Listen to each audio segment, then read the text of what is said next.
All right, for this question, once again, I want to show you guys how to solve a second degree trig equation, but in this question, we have to do a little bit of PSA factoring. Reason why we have to do some PSA factoring is because, as you can see here, this equation does actually follow a quadratic pattern. So any quadratic is of the form ax squared plus bx plus c, and as you can see here, these forms are actually quite similar. They follow the same pattern, so we can go ahead and PSA that. Before I get into my PSA factoring, I want you to notice our domain here. So once again, I want to split it up into a negative and positive domain. I'm going from negative 2 pi to 0, and positive case will be from 0 to positive 2 pi. Okay. So let's go ahead and solve this using some PSA factoring.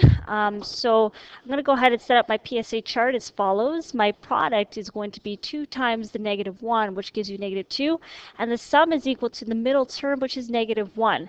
The two magic numbers are definitely going to be a 1 and a 2, and since our sum is negative, the bigger number has to be negative here. So here are my two numbers here, and since this is a PSA 2 question, we have to go ahead and solve by decomposing that middle term. So I have 2 cos squared x plus cos x minus 2 cos x, and we're going to go ahead and subtract that constant, so subtract 1 is equal to 0. So with every PSA factoring, you want to go ahead and group the first two terms and the second last two terms and take out whatever's common. For the first grouping, I could take out a cos x, and I'm left with 2 cos x plus 1. And then for the second grouping, the only thing I can take out here is a negative 1, and I'm left with 2 cos x plus 1, and this is all equal to 0. Therefore, my factors look as follows. Oh, sorry, I don't have that.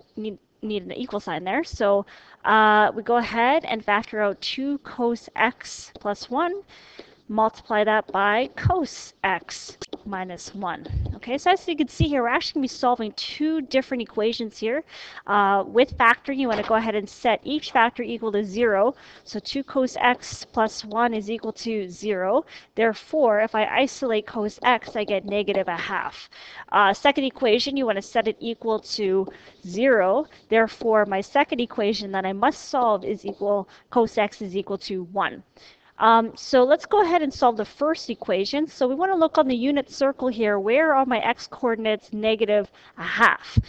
So to do that, I'm going to go ahead and bring my unit circle over to this side.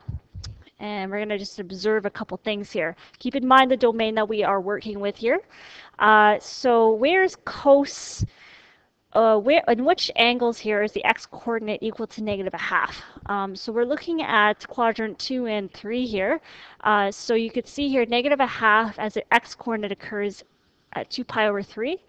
And it also occurs at when x is equal to, or when the angle is 4 pi over 3. So that takes care of my first domain restriction, which is from 0 to 2 pi. So x is equal to 2 pi over 3. And 4 pi over 3.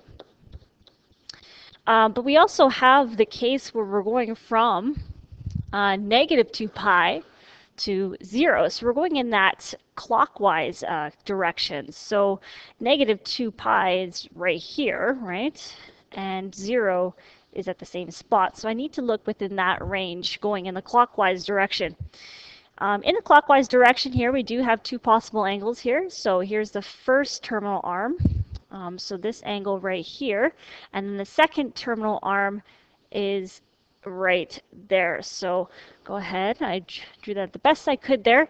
And we need to figure out what are these two angles. So for the first one here, if you do this correctly here, that is not going to be negative 4 pi over 3.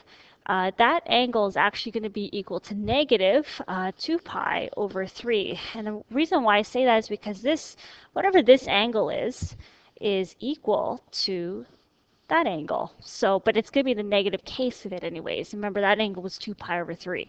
So therefore, another solution here is negative 2 pi over 3. Let's go to the next solution, which is all the way in quadrant 2 in the clockwise direction.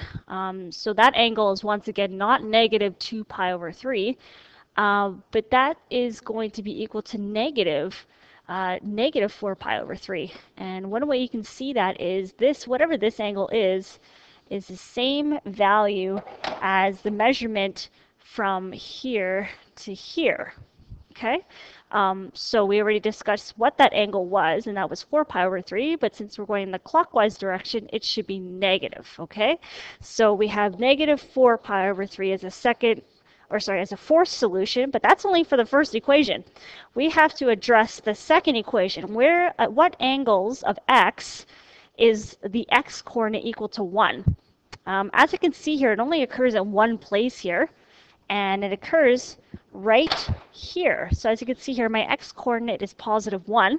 Keep in mind what our domain is. So for this equation here, x is equal to 0 radians, 2 pi radians, and then in the clockwise direction, we have negative 2 pi. So here are all my solutions. So this was for the first equation, and this was for the second equation that we set to equal to 0. And that's how you do that question.